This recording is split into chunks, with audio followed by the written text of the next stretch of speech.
Thank you, Charles. And she's very glad to be back. I've missed being here at the History Museum, and I'm delighted to see some familiar faces. I want to thank you for coming today. A couple of years ago, a lady who attended many of my lectures would periodically stop me, and she would keep saying, "When are you going to do something on Frank Lloyd Wright?" And I would answer her when I had a little more time, because I knew very little about the man. I knew little about his buildings. I knew little about his architectural philosophy. And I needed a lot of research time. And then we had COVID. And boy, did I have a lot of time. So what you're going to hear today is my pandemic presentation. I learned when I did my initial research that he was an architectural giant who possessed an appalling character. Let's see if I can do this. Oh, good, we have him. He was supremely self-confident. He possessed this arrogance to the point of being, everyone thought, egotistical, pompous. He was considered by many, including himself, to be a genius. There's a great story he told about himself that I think will demonstrate this to you. He had to appear in court. And when he got on the stand, they asked him to give his occupation. And he said, "World's greatest living architect." Now, when he got home that night, his wife really admonished him. She said, "That just sounded so pompous." He replied, "You forget, I was in court, I was on the stand, and I had to tell the truth."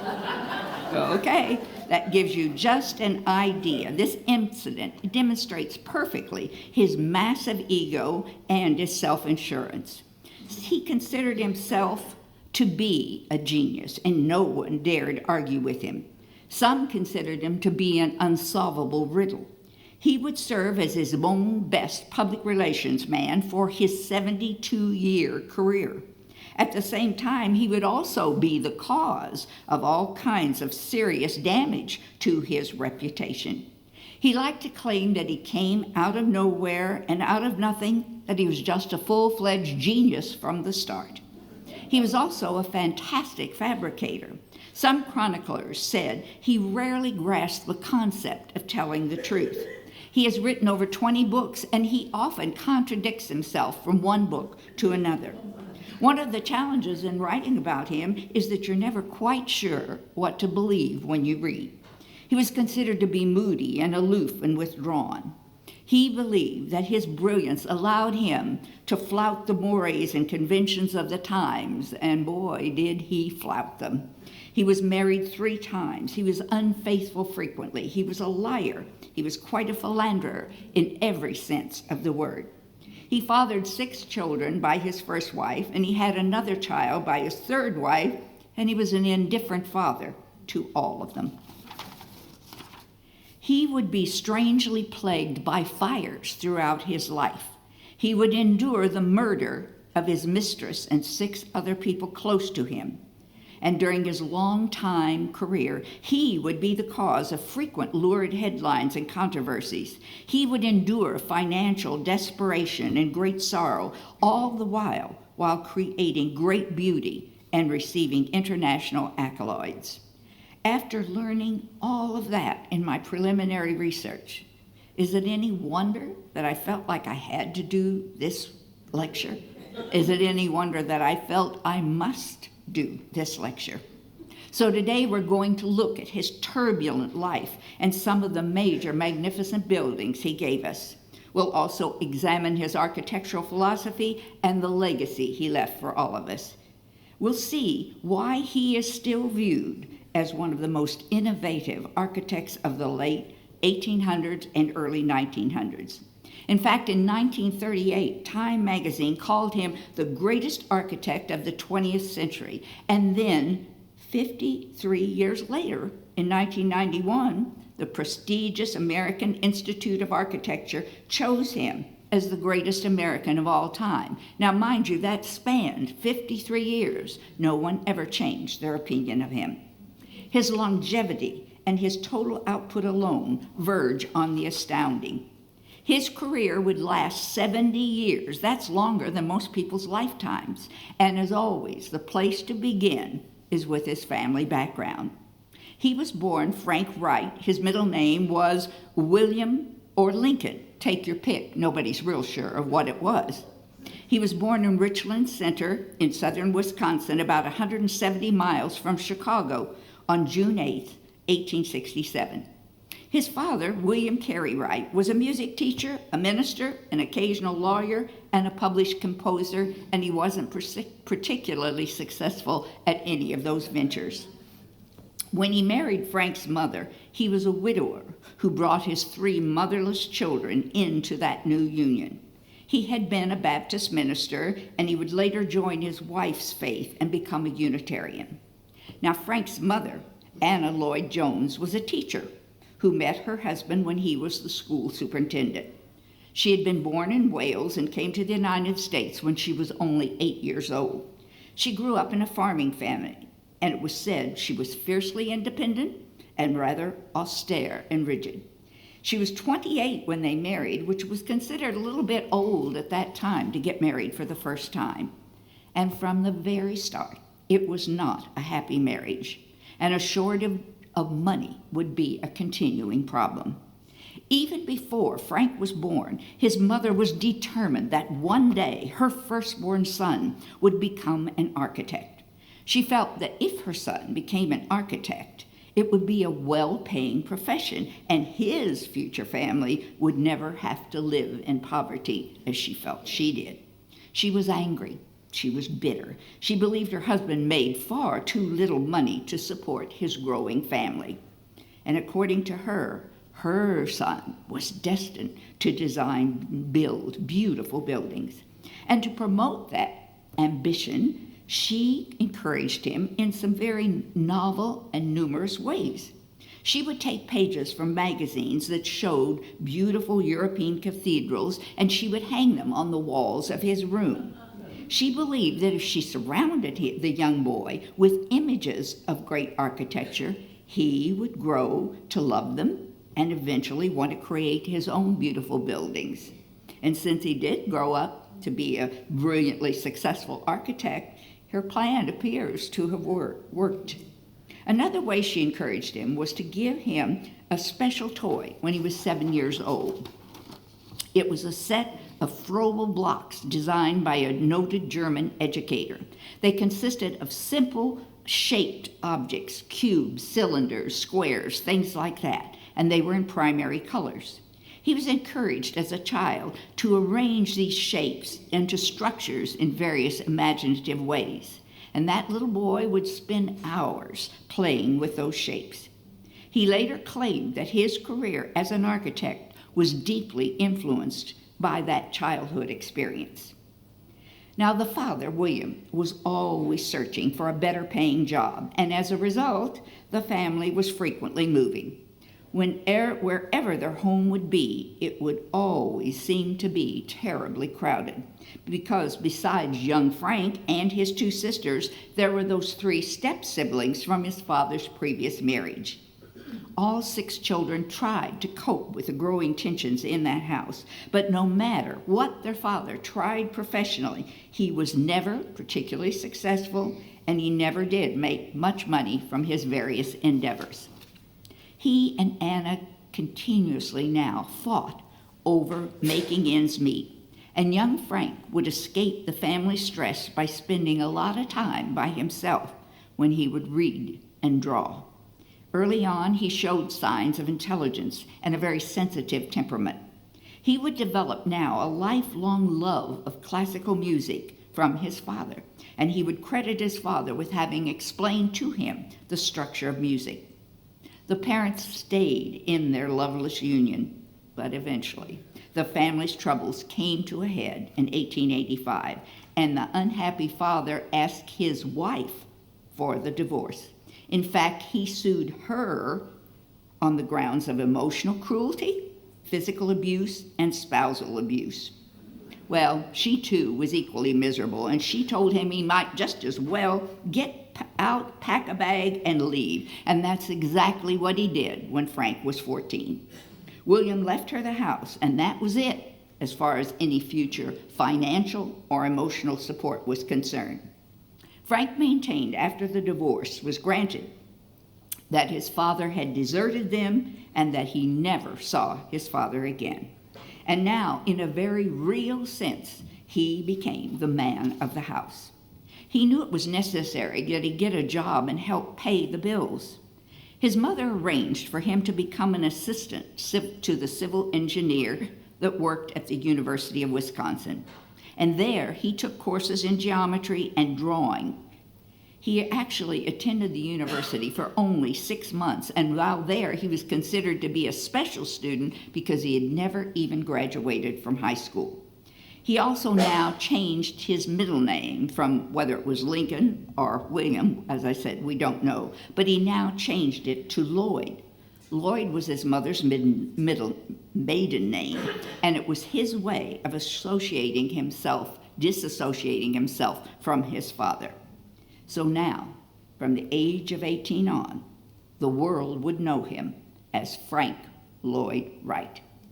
He set his sights on becoming an architect.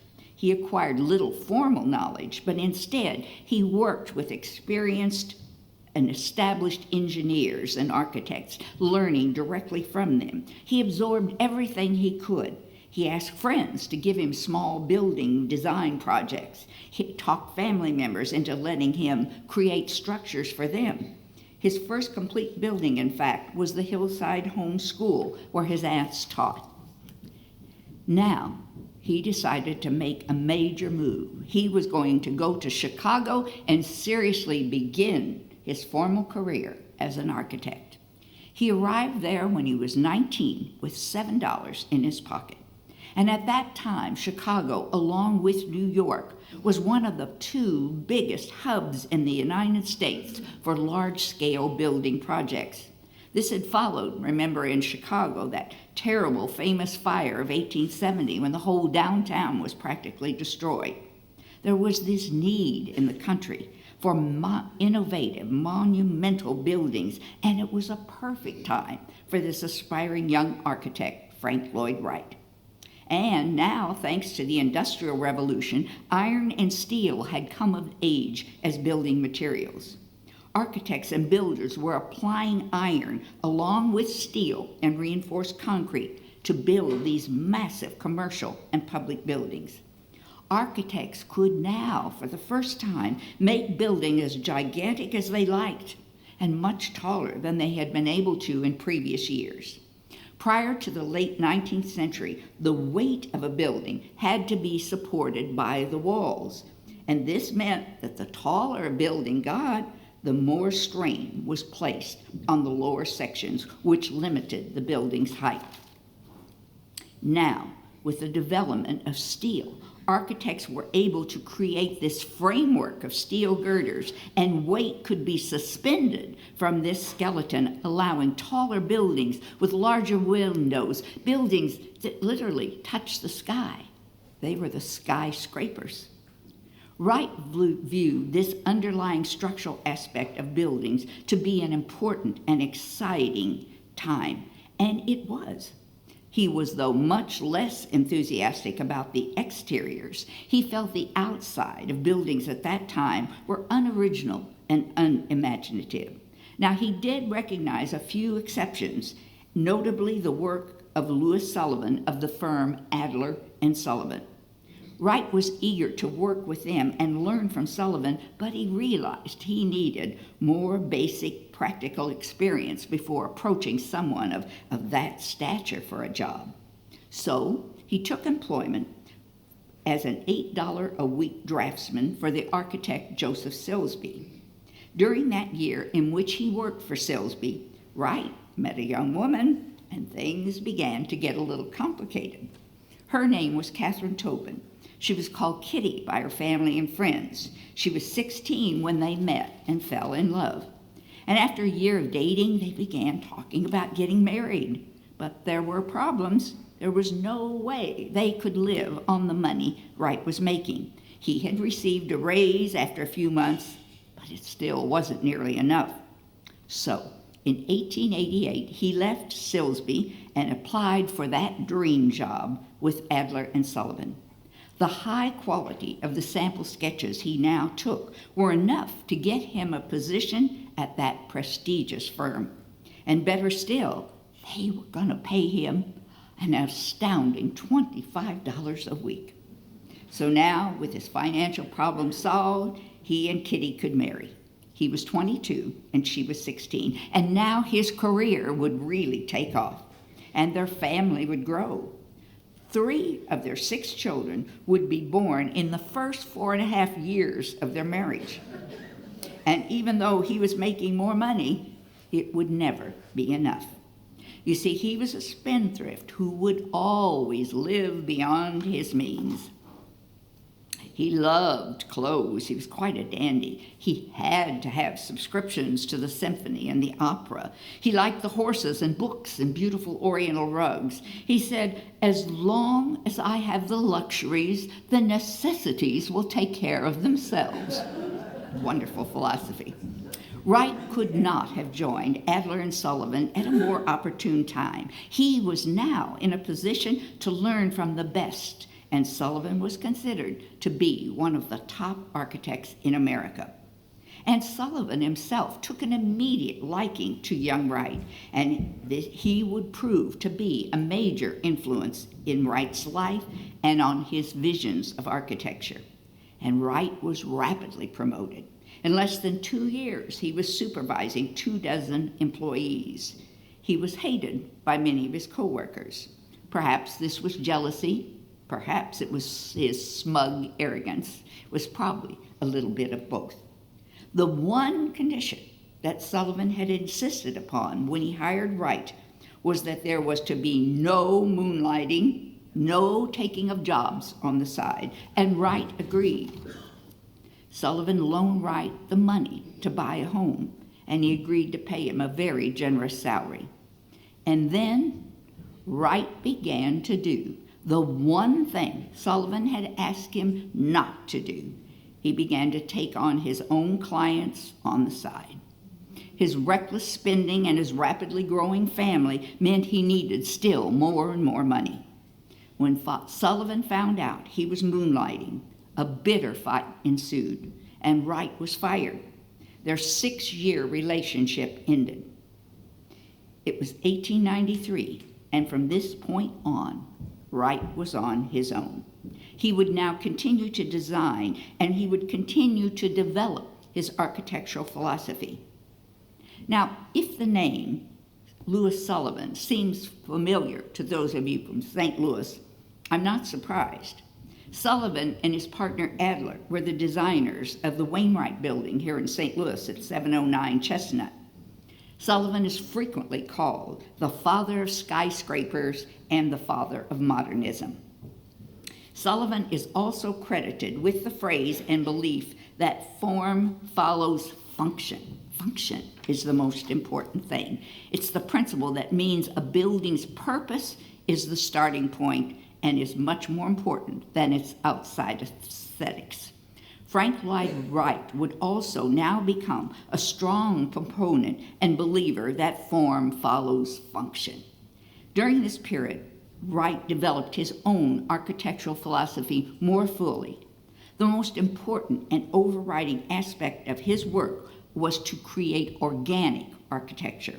A building, he felt, should be as much as possible an extension or an outgrowth of its surroundings where it was built. You shouldn't just put a building there. It had to have a reason. It had to fit in. A major concern of his was the grip that he felt conservative architects had at this time in America. He felt he had a calling to oppose and change their unoriginal approach that was then in vogue.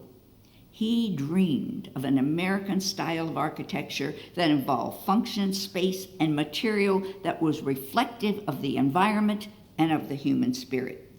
For one thing, he felt a house should contain only as many rooms as the occupant really needed and that would be regularly used. He also thought that openings, windows, and doors should not be just put there. They needed to be placed so that they were useful and pleasing to the eye. He would often conceal his entryways, his doorways, and put them on the side of the house. He also felt that furniture and fixtures should complement the design and be part of the house's basic structure. And of course, there was always that foundational philosophy: form follows function. His first major commission as an independent architect after leaving Sullivan was the landmark building, the Winslow House. It was built in River Forest, Illinois in 1893, and it incorporated many of the styles that would become known as the Prairie style. It had a flat, overhanging roof, and it was made of natural colored bricks. He called this the horizontal line of domesticity. He felt a vertical line was for the city, and you're going to see that over and over again in his work. City buildings go up, homes are horizontal. Winslow House is an almost classical facade. The front is very calm and balanced. It's a very serene, lovely house. But the back is where he put everything. It's almost a jumble. You have that serene front, and then you have this particular back. This concept, wait a minute, he now would become a key figure in building this concept, this prairie-style house, because it was the first architectural style that was considered truly, uniquely American. And the next one that he built of prominence, well, I wanted to say one more thing about this house. After he built it, he received 11 commissions just based on this house alone. So he was now really on his way. He became a key figure in this movement of building prairie-style houses. The next one he built was the Roby House. It's in Chicago, and it is considered to be the finest example of these prairie-style houses. The concept was promoted by Wright and a group of prominent young American architects from 1900 to 1914. It was a bold, new approach to domestic architecture. American designers were now freeing themselves from the shackles of the European style. They were developing something suited for the modern American way of living. Wright felt that these homes should complement the prairie land, the flat land that was surrounding Chicago. This is where they were being built. And the prairie style would include an open floor plan, much like what is so popular today. There would be no more boxes within boxes, which is how he described homes in the past. The homes would all have low-pitched roofs. They would have strong horizontal lines, again, horizontal lines for domesticity. The windows were often ribbons of uninterrupted glass casements that would be in handsome geometric abstractions. The interiors were completely furnished with built-in stylized cabinetry, and there was this wide use of natural materials, especially wood. Today, you can see the Roby House, which was completed in 1910. It's on the campus of the University of Chicago, and it's been completely restored and it's available for touring. It is the last of his prairie-style houses, and it is considered to be the consummate expression of this style. It's an integral whole, both inside and out, and it reflects Wright's uncompromising vision of American architecture.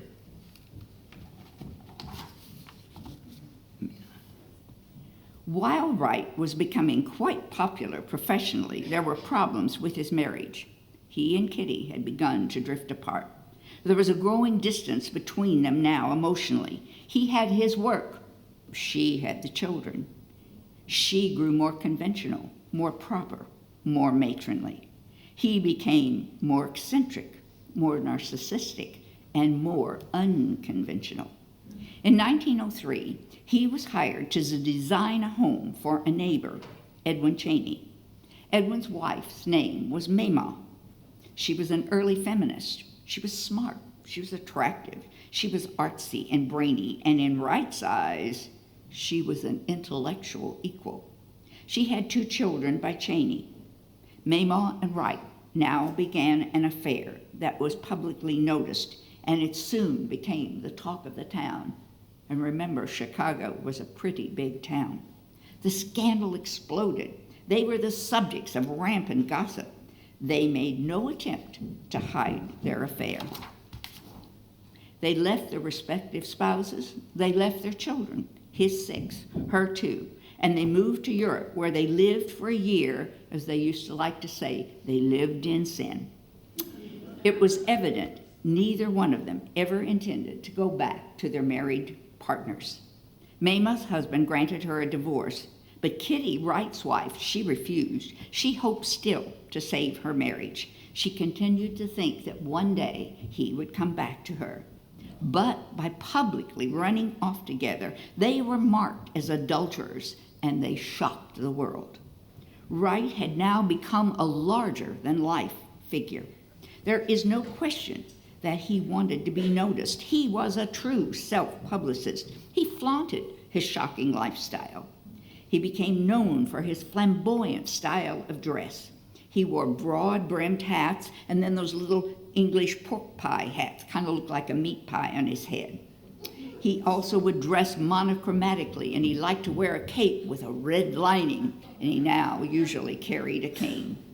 Unfortunately, many of the descriptions of him from this time are particularly negative. He was considered to be a great house builder, but he was also notorious for being a home wrecker. He was arrogant, telling us early in life, he said, "I had to choose between honest arrogance or hypocritical humility. And I chose honest arrogance, and I have seen no reason to change." His children were deeply saddened and hurt when he abandoned them. Many of his apprentices found him devoid of any kind of consideration. It was said he had a blind spot when it came to other people's qualifications. Now, on the positive side, it was said he did possess great life and energy. And as we now know, he was brilliantly creative and productive. And his children did adore him in those early years of his marriage when he was with them. He also seemed to possess a very strong sex drive. He always needed a challenging, attractive woman by his side.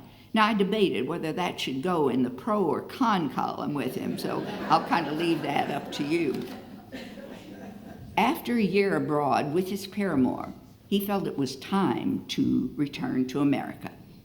At this time, he felt it was necessary to build his home base in America, and he decided that would be on 600 acres in Spring Green, Wisconsin, land that he had had his mother purchase for him. He called it Taliesin, which was a word from Welsh mythology. It was a compound, and it included shops and studios and stables and lakes and everything that was needed to make it sustainable. He moved into the compound in December of 1911 with Mama, and he now created an even greater scandal. The press had a field day. Wright may have named, may have named his dream house Taliesin, but the press called it the Love Cottage and the Castle of Love. Wright scorned, of course, all this negative criticism, and he felt he was above those kind of criticism that was directed at ordinary men. He absolved himself, telling one reporter, "2 women are necessary for a man of artistic mind, one to be the mother of his children, and the other to be his mental companion, his inspiration, and his soulmate." As a result of all of this sordid publicity, Wright lost many commissions. And then came unexplicable sorrow and tragedy. In 1914, while he was working in Chicago, Wright received an urgent message from Taliesin that it was on fire and he was to come home immediately. Mama was there with her 2 children who had been visiting their mother, and Wright rushed to Taliesin's by train. He never dreamed of the horrific situation he would find when he got there.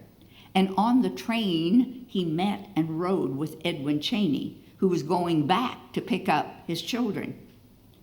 He, too, had received word of the fire. That had to have been a really tense, uncomfortable train ride for those 2 men. and when Wright arrived, he found unbelievable tragedy. Much of the house and buildings had been destroyed, but even worse, he discovered that Mama and her 2 children, ages 7 and 4, and 4 of his draftsmen and friends had all died. They had not died from the fire. They had been murdered. The fire had not been an accident. The blaze had been started by a mentally unstable butler named Julian Carlton, who had poured paraffin all around the house and then set it on fire. And as each person tried to escape the blaze, he met them with an axe and killed them. 2 people survived the tragedy, and the next day they found that butler hiding in the house behind a boiler. He was 26 years old. He attempted suicide by swallowing acid, but it didn't kill him, it just destroyed his throat. He refused to eat, and he died 53 days later of starvation. And he never, ever explained the motivations for those killings. We do not know to this day what made him do such a horrendous thing. Wright was totally distraught. He couldn't sleep. He couldn't eat. He developed hideous boils on his neck and on his back.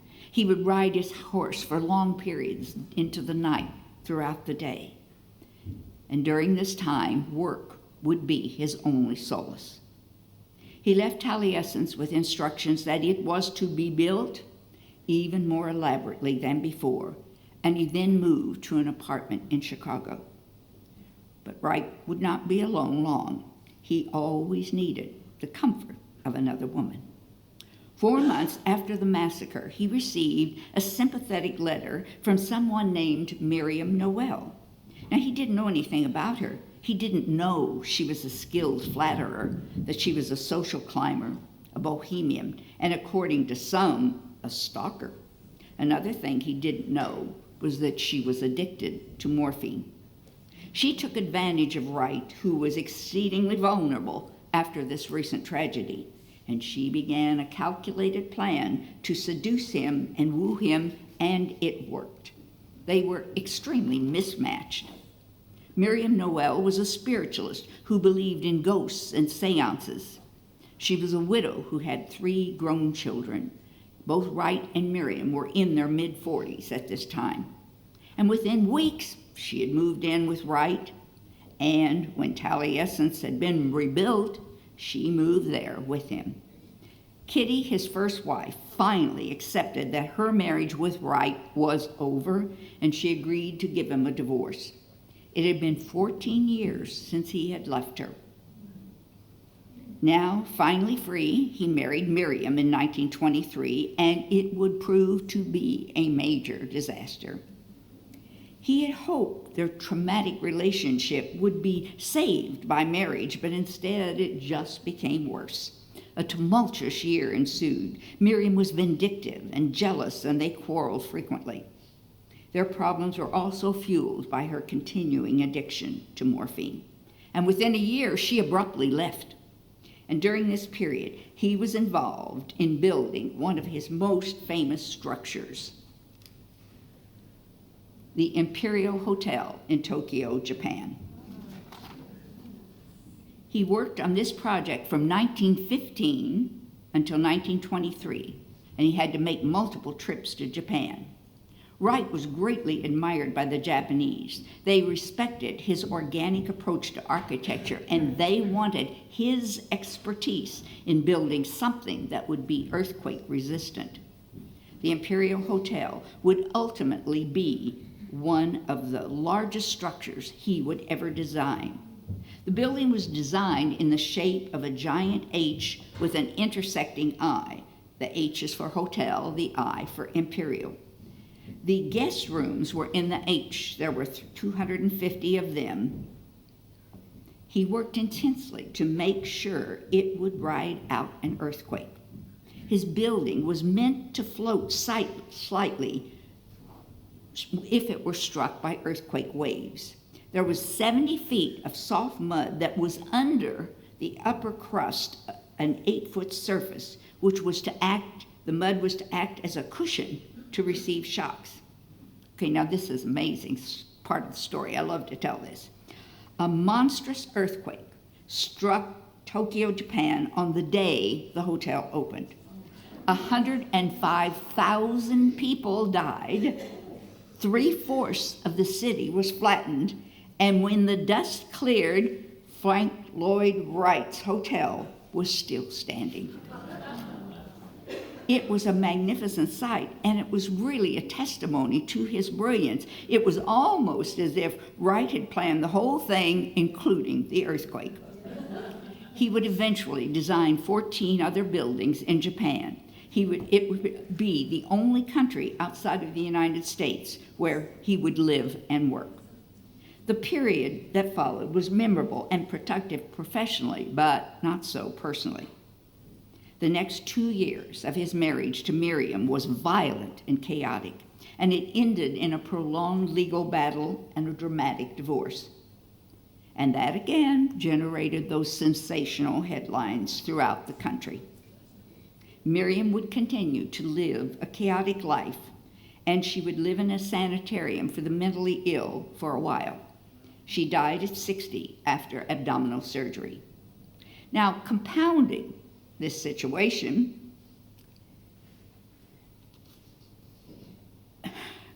he met a new woman, Ogliavana Hinsenberg. She was a lovely, dark-haired, 28-year-old Montenegrin mystic and dancer. They met while they were both at the opera and while both were married to other people. She had a young daughter, Svetlana. Wright was soon madly in love with Olga, and before long, you guessed it, he moved her to Taliesin along with her 7-year-old daughter. Now, she was pregnant at this time by Wright when she began living with the great architect. And then, in 1925, an improbable second fire ravaged Taliesin. This one was caused by faulty wiring. There were no deaths, but there were devastating financial losses, including thousands of dollars in Asian art. It was now necessary they begin working on Taliesin 3. Wright's 7th child, a daughter, Ivana, was born there in 1925 out of wedlock. And as improbable as it seems, 2 years later, there was another fire at Taliesin in 1927. Now, it was much smaller, and it only resulted in about $3,000 in damage, but it still is strange.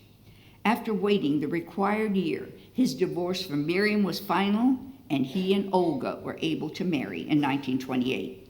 It was to be his third and final marriage.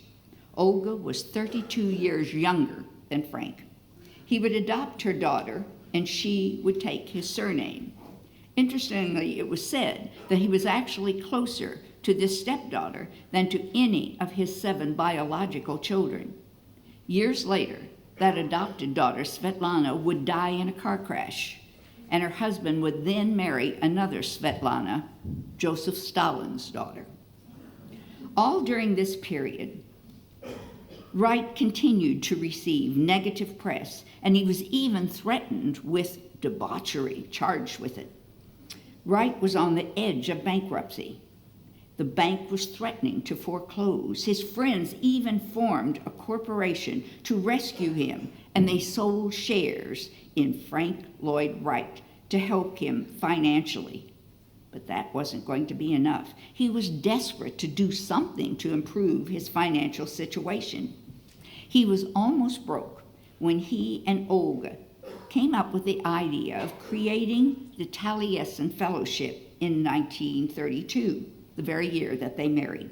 Their plan was to start this community of young architects who would learn by doing in their homes at Taliesin.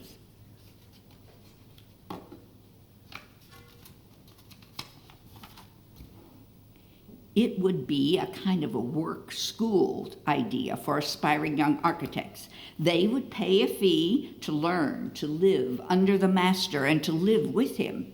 The students would also provide labor for the upkeep of the school and the various buildings. They would milk the cows, chop wood, and paint the barns. 24 young men were initially accepted. The fee to study under Wright at Taliesin cost more than it did to go to Harvard at that time. It was a pre-hippie type commune where they grew their own food, they shared everything, and they enjoyed music together in the evenings. And during this period, in an effort to make more much-needed money, Wright also lectured, but he was also controversial when he undertook that. He would literally antagonize his audiences by ridiculing buildings that they esteemed in their community. He would ignore people's questions, or he would cut them off. Let's face it, Frank Lloyd Wright was just not a very personable, likable fellow. And then when the Depression hit, it offered Wright an interesting opportunity. President Roosevelt made a plea for affordable housing in America, and Wright responded by creating a new design that he called Usonian. That's Usonian. An example of this is the Catherine Jacobs House. He had never meant to design just for the rich and famous, and now this financial crisis that was occurring in America gave him a wonderful opportunity to show his design for lower income housing, his vision for America. He would give this concept of urban planning the name Usonian, which stood for United States of North America. And these middle-class homes were built starting in 1935. He would ultimately build 60 of these affordable homes. They were low cost, and there was no wasted space. It was just what the country needed at this time, at this austere time. From the start, a Usonian house was very easy to identify. They were always small. They were always single-story buildings without garages and with limited storage space.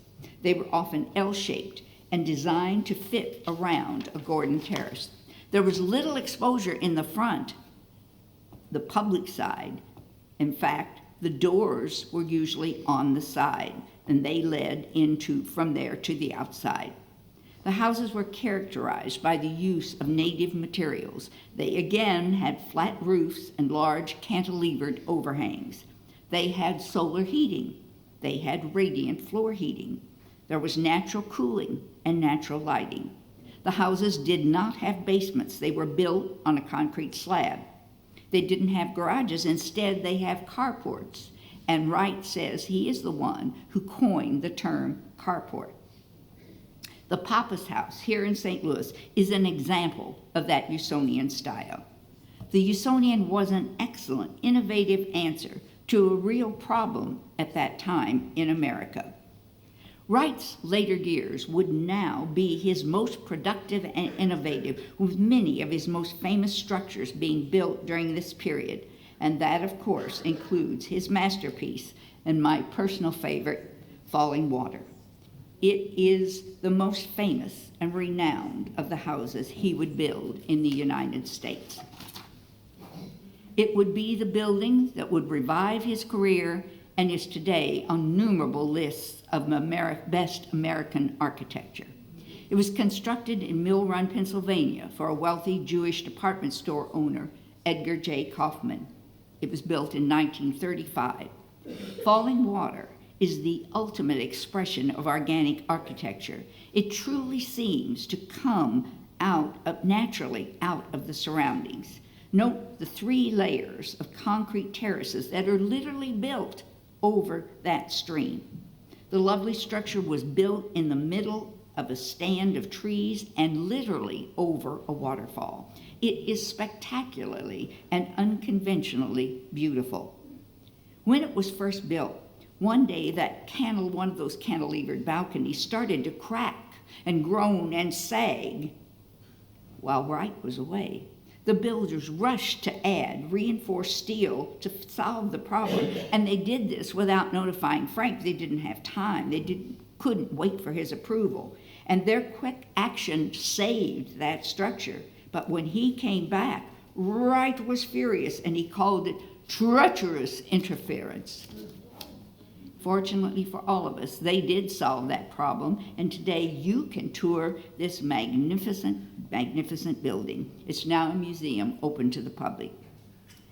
Now, Wright is nearly 70 by this time, and he seems to be unstoppable. But he did develop a severe lung infection, and that necessitated he leave the cold Wisconsin winters for a new home base. So now he bought 800 acres in Scottsdale, Arizona, and there he built what was called Taliesin West. It was another organic masterpiece which reflected the flat desert setting. He was now a man who was admired throughout the world. And when he was told that Winston Churchill had said, "Wright has one of the best brains in the country," the ever-modest Wright said, "Well, I'll never know if that's a compliment or not until I know whose is the other brain." The next major triumph for the 71-year-old Wright was the Johnson Wax Company administration. Oh, dear Lord. Okay. There. Okay. Sorry about that. I'm technologically an expert, as you can tell. This is the Johnson Wax Building in Racine, Wisconsin. The outside is interesting. It's 14 stories high, and they alternate every floor between a square floor and a circular balcony. Square floor, circular balcony. Today, it is still considered a stunning architectural modern work.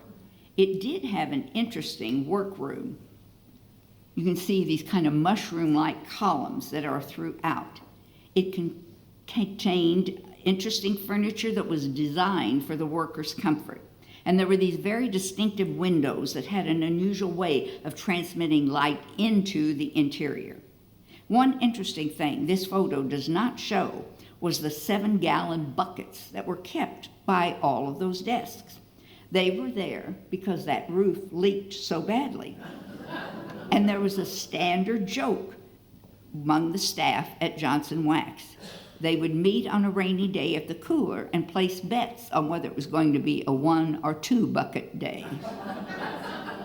The Johnson Wax Building incurred terrible cost overruns, ungodly delays, and numerous zoning fights. It wound up costing 10 times more than what was proposed, but to the thousands who have come to admire it, it seems like it was worth the cost. Another magnificent achievement in this productive period was the great Guggenheim Museum built in New York City.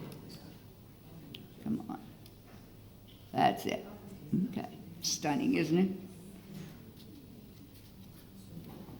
This large-scale structure was designed to house Simon Guggenheim's enormous collection of modern art. The structure mimicked the spiral or helix shape of a snail. The unusual concept involved a circular ground plan.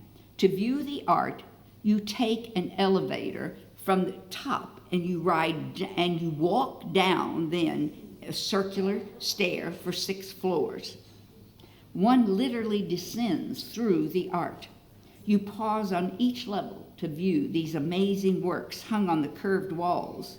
That's another unique and highly controversial feature. Who hangs art on curved walls? The answer, Frank Lloyd Wright.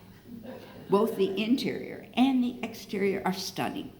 Today, the art world and public have finally concluded that the design of the Guggenheim is both fascinating and totally appropriate.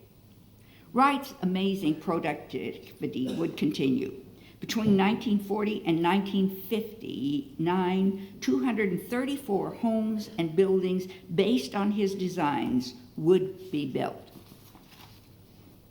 He would continue to transform the architectural landscape with homes and hotels and museums and temples, schools, offices, clinics, and even a Phillips 66 gas station. His buildings have stood the test of time, both in their physical integrity and in their notoriety. Close to 80% of his buildings are still standing. Many are now recognized as National Historic Sites and landmarks. While in his 70s and 80s, he was outperforming every other architect in the world in his 70s and 80s. And in his last decade of life, he designed nearly 1/2 of his total output. Now, I want to repeat that because that just blows my mind. He designed in his last decade of life 1/2 of his total output. In his 70-year career, he would design over 1,000 structures, including a doghouse. In his last years, he suffered from Meniere's disease. This is an inner ear disturbance that gives you severe vertigo. It made him nauseous and dizzy. It was so severe that he sometimes had to crawl around on all fours like a blind man. He also suffered from failing eyesight. In 1959, he was hospitalized with an intestinal blockage, and he did not recover.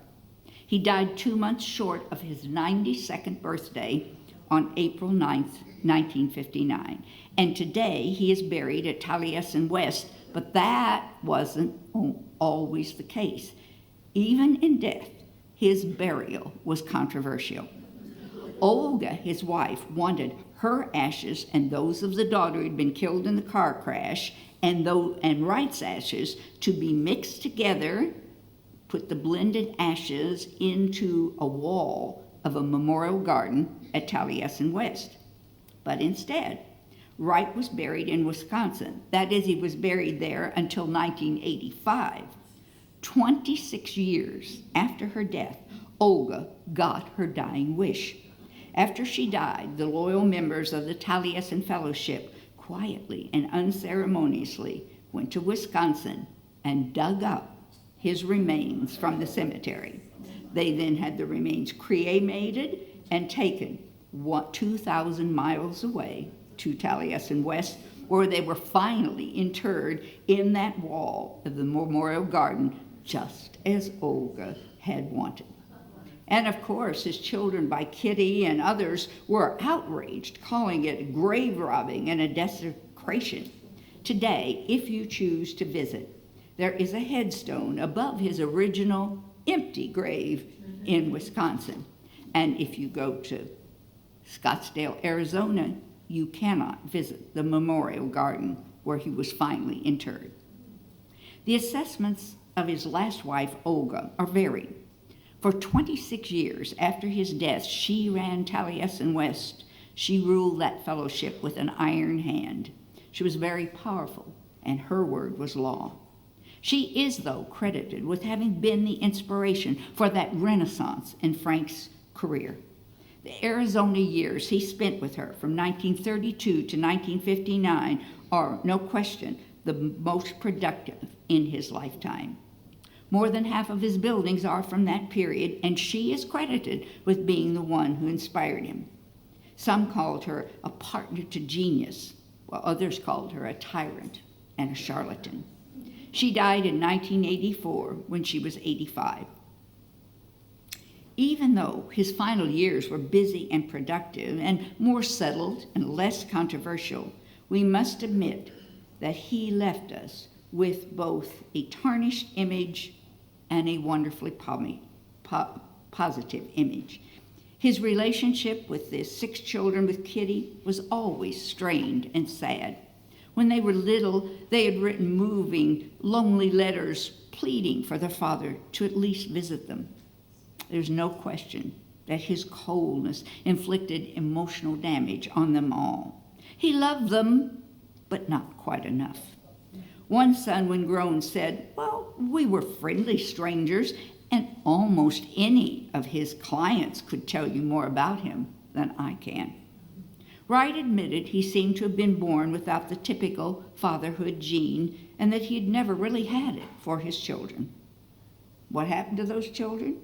Well, several did become architects, and one was very successful. Another son invented Lincoln Logs. One daughter was the mother of the actress Anne Bancroft.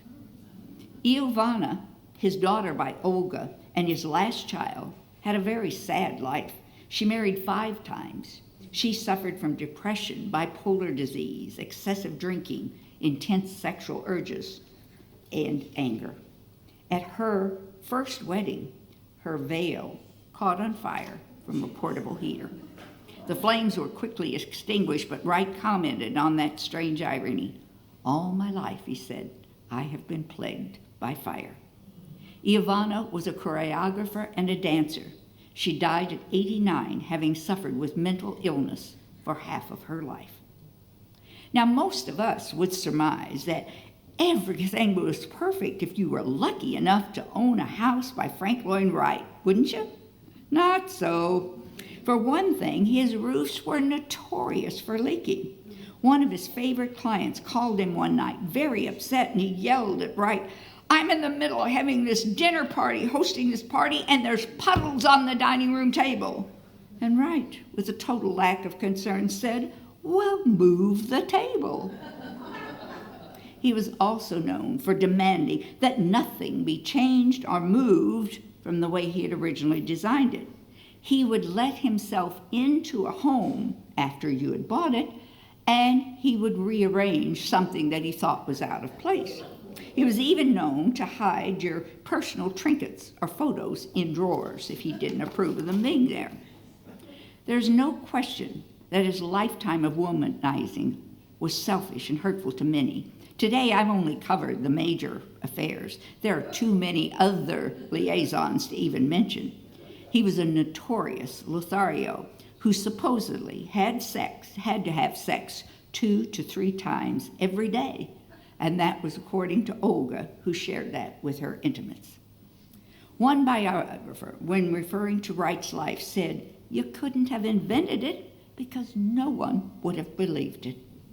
Frank Lloyd Wright's unique vision has given us not only extraordinary buildings, but many practical things that we just in our day-to-day life take for granted.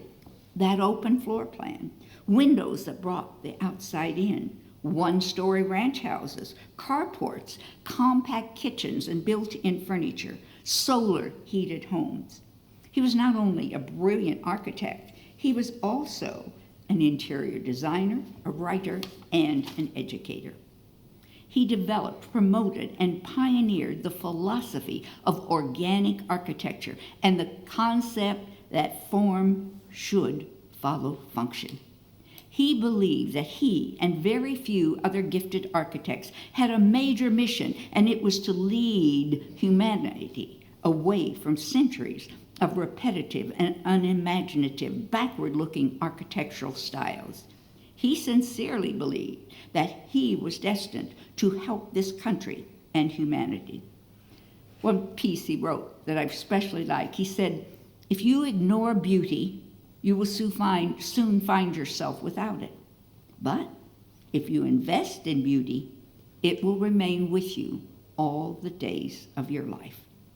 He felt that the only way the world could escape from that architectural prison they had been languishing in was to adopt his ideas. And in that process, over 70 years, he believed he was free to do whatever he wanted to professionally, artistically, and personally. He never lost that supreme air of self-confidence and authority. He never shook off that reputation for conceit and haughtiness. But through it all, through all that trauma and that tragedy, he continued to design those marvelous buildings. Today, the one thing that we can, I'm sure, all agree upon is that he was an architectural genius, and I think that is the one thing he would agree with all of us on. Thank you so much for joining me today.